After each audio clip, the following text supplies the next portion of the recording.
ओम श्री सुरभ्यै नमः। हे माते जगदीश्वरी भगवती गोरूपली जन्मियौ, देउता मानिस पितृमा बल दियौ, आमा सबैकी भयौ। तिम्रो वर्णन गर्न सक्छ कसले, महात्म्यलाई बुझी। आशीर्वाद म पाऊँ नित्य सुरभि, पर्दैछु पाऊ झुकी। हे सर्वमिदं व्याप्तं जगत् स्थावर जङ्गमं, तां धेनुं शिरसा वन्दे भूतभव्यस्य मातरम्। सम्पूर्ण विश्वभरि छरिएर रहनुहुने गोभक्तहरूलाई कोटि कोटि नमन प्रणाम सम्मान। आज अप्रेल महिनाको आज 3 तारिक 2026 20 गते चैत वैशाख कृष्ण पक्ष प्रतिपदा तिथि। आजदेखि माता तीर्थ अमावस्याको पक्ष सुरु भएको छ। अब यसै पक्षको अन्तिममा माता तीर्थ औँसी, नयाँ वर्षको पहिलो पक्ष आज पहिलो दिन प्रतिपदा तिथि। आउनुहोस् गोलोक गोवर्धन गौशालाको पावन धरतीबाट सदाझै गो शतकमको केही श्लोकहरू गौमातामा गोभक्तहरूमा समर्पित। हिजो हाम्रो भएको थियो 25सम्म, आज 26बाट सुरु गर्दैछु। आउनुहोस्। मार्नै हुन्न कदापि दानव बनी, हुन् रक्षणीयायिनी। गर्दै गर्जन वेद शास्त्र मुनिले, भन्छन् अवध्या भनी। जुन ठाउँमा गौमाताको वध हुन्छ त्यहाँ महान पुरुषहरूको, भक्तहरूको, भगवानको अवतार पनि हुँदैन भनेको छ।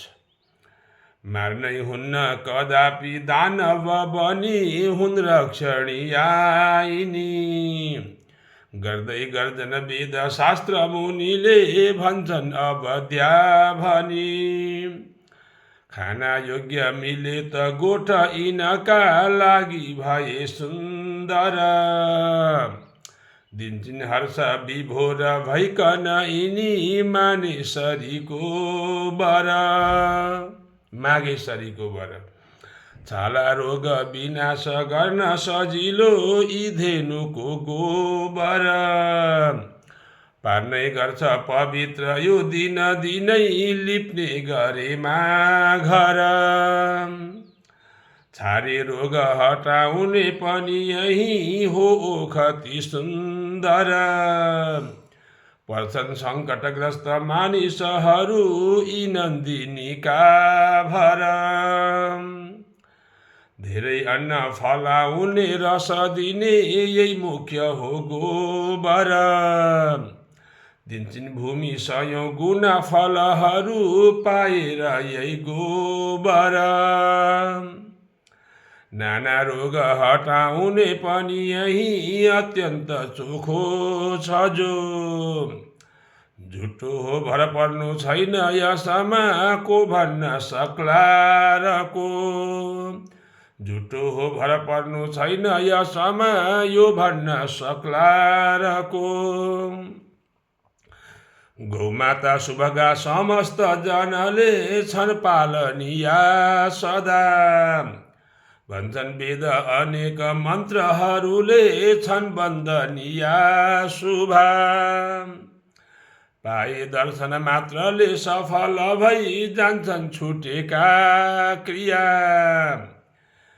जागौ शीघ्र सबैजना सुरभिको, रक्षार्थमा सर्वदा। यस्ती गोजननी महाभगवती, सन्तापकी नाशिनी। सारा शास्त्रहरू तथा निगमले, हुन् हर्षले वर्णिनी। जो छिन् शुद्ध स्वरूपकी वर दिने, हुन् दुग्धदात्री यिनै।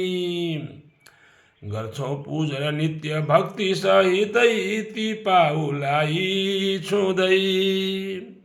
गर्छौँ पूजन नित्य भक्ति सहितै, ती पाउलाई छुँदै। गो शतकम सद्ग्रन्थलाई कोटि कोटि प्रणाम। आज 30 श्लोकसम्म हामीले श्रवण गऱ्यौँ। बाँकी दिनाङ्क क्रमशः हामी राख्ने प्रयास गर्नेछौँ। गोलोक गोवर्धन गौशाला सप्ताक्षी धाममा कुनै दिन आउनुभयो भने यो गो शतकम सद्ग्रन्थ यहाँहरूले हामीबाट लिएर जानुहोला र अध्ययन गर्नुहोला। अत्यन्तै उपयोगी ग्रन्थ छ। सबैलाई राधे श्याम।